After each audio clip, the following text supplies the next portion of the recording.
বর্তমানে আহলে সুন্নাত ওয়াল জামাতের আকীদা আদর্শের প্রচার প্রসারে প্রাতিষ্ঠানিকভাবে যে খেদমত কুতুবুল আউলিয়া বানিয়া জামিয়া হযরতে আল্লামা হাফেজ সৈয়দ আহমদ শাহ শ্রীকুটি রহমতুল্লাহ আলাইহির মিশন থেকে হচ্ছে, এটা সুন্নি আকীদায় বিশ্বাসী প্রত্যেককে বিশ্বাস করতে হবে।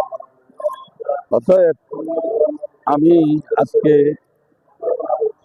এই সিলসিলার সমস্ত হযরাতের রবে দরজাত কামনা করছি, যাদের অসাধারণ অনন্য খেদমতের কারণে আজকে বাংলাদেশে আহলে সুন্নাত ওয়াল জামাত প্রাতিষ্ঠানিকভাবে যেটা শিক্ষার মাধ্যমে সুন্নি আকীদার প্রচার প্রসার, এটা হচ্ছে সবচেয়ে কার্যকর সফল পদ্ধতি হচ্ছে শিক্ষা।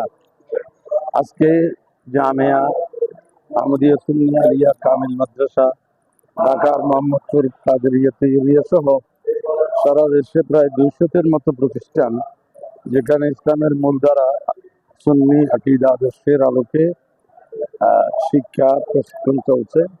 এটা ওনারই অনন্য খেদমত। আমরা বাংলাদেশে এই সিলসিলার যারা অনুসারী আছেন, ওনার এই পদাঙ্ক অনুসরণ করে আরো এগিয়ে যাবে। বাংলাদেশের প্রত্যন্ত অঞ্চলে এই ধরনের অর্থবহ প্রতিষ্ঠান আরো গড়ে উঠবে, এটা আমাদের কাম্য। ধন্যবাদ।